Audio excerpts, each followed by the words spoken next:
ئەگەر ئەمانەوەیە لە ناخۆشی ڕەحەتیەکانی دنیا ڕزگارمان بێ ئەوە با بچینە خزمەتی پێغەمبەر عەلەیهی سەڵات وەسەلام. ئەفەرمی ئەگەر هەر کەسێک لە ئێوە حەز ئەکا لە ئاگری دۆزەخ بە دوور بێ ئەوە بە سەدەقە و خێر بکە. ئیتەقوا النار وەلەو بشقی تەمرە. ئیتەقوا النار، خۆتان لە ئاگر بە دوور بگرن و خۆتان لە ئاگر بپارێزن. ئەگەر بەلەتە خوورمایەکیشە بێ، خوورما خۆی چییە بێت تۆ لەتیکە، یعنی مەجال نادا ئەم دینە بە هیچ کەسێک کە بڵێ من نیمە لەتە خوورمایەکی شک نابەی. بۆیە هەندێک لە پیاوچاکان و ساڵحین و سەلەفی ساڵحی ئەم ئومەتە ئەڵێ ئەگەر هیچمان دەست نەکەوتایە بۆ خێرکردن ئەچین لە ماڵەوە تەماتەیە پیازێ نانێکمان هێنامان کردە خێر، ئەمان بە ئەمڕۆ تێپەڕ نەبێ لەسەرمان بەبێ ئەوەی خێر و سەدەقی تێ نەکەین. خۆشەویستەکانم، ئەم دینەت فێرمانەکە کە چین بۆ خۆم حەز ئەکەم و پێم خۆشە بۆ هاوسێکەم و کەسەکانی ترش پێم خۆش بێ. لا يؤمن أحدكم حتى يحب لأخيه ما يحب لنفسه. بەخوا ئیمانمان کامڵ نابێ و دانا مەزرێ هەتا ئەوەی بۆ خۆم حەز ئەکەم و پێم خۆشە بۆ براکەشم ئەوە پێم خۆش نەبێ. ئەوە ئیسلامەتی ئێمەیە، ئەوە دینی ئێمەیە. دەی ئەگەر ئەمانەوێ لە ئاگری دۆزەخ بە دووربین پێغەمبەرە فەرمێ بە پارچە لەتە خوورمایەکیشە بێ خۆتان بپارێزن لە ئاگری دۆزەخ. بۆیە پێغەمبەری خوا عەلەیهی سەڵات وەسەلام حەیوانێک سەرە بڕن ئەیکەن بەخێر بە عایشەی خێزانی ئەفەرمێ ماذا ئەبقەیتە، چیت هێشتەوە؟ وتی وەڵا هیچم نەهێشتەوە. لەم ئەبقی من اللەحم شەیئا ئیلا کەتفها. هیچم نەهێشت لەو حەیوانی کە سەرمان بڕی ئیلا باڵێکی نەبێ. پێغەمبەرە فەرمی عەلەیهی سەڵات وەسەلام بەقەت كلها ئیلا کەتفها.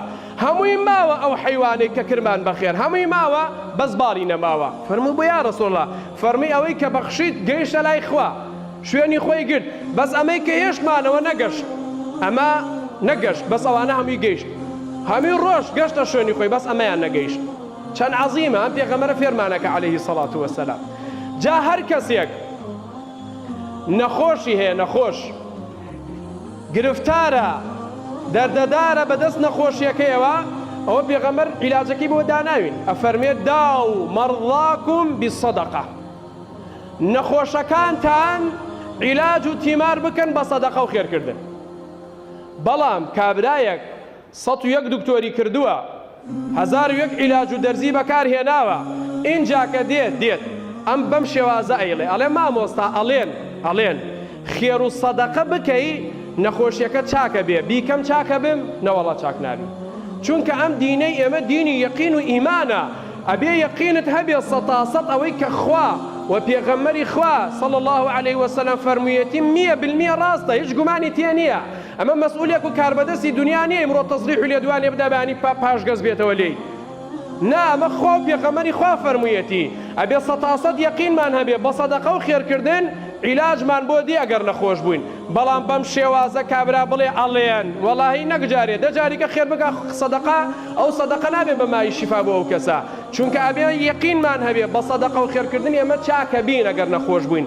بەڵام لە سەرەتاوە نەک بڕۆم دکتۆر بکەم عیلاج وەرگرم، هیچ مەجالی تیانەما ئینجاکە کوڕە قەیچەکە با ببەخشم قەیچیەکە وەکە ئەنەما بە زۆر پێکرێ. نابرام پیاوێک کاتە خزمەتی عەبدوڵای کوڕی موبارەک، ئەو پیاوە ساڵح و گەورەیە، وتی عەبدوڵای کوڕی موبارەک 7 دانە ساڵە برینێکم پێوەیە چاک نابێ، عیلاجێکم پێ بڵێ عیلاج. وتی تاویسە چیت کردو؟ وتی دکتۆرم زۆر کردووە، دەوام زۆر بەکارهێناوە سوودی نەبووە.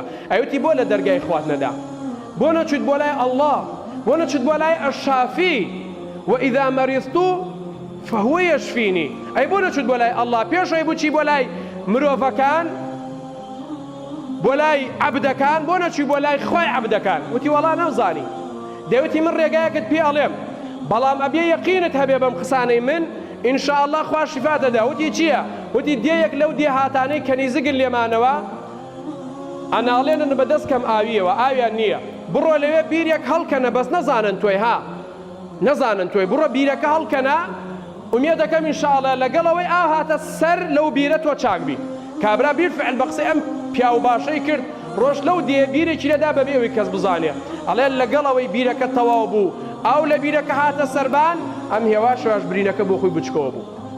ئەبێ ئاها بە یەقینەوە کاتێک خێراکەین بڵین ئەم خێرە خوایە بۆ دەفعی بەڵاو موسیبەت بێ، بۆ لابردنی ناخۆشی و نەخۆشی بێ، بۆ هێنانی ئارامگە بێ بۆ دڵەکەم.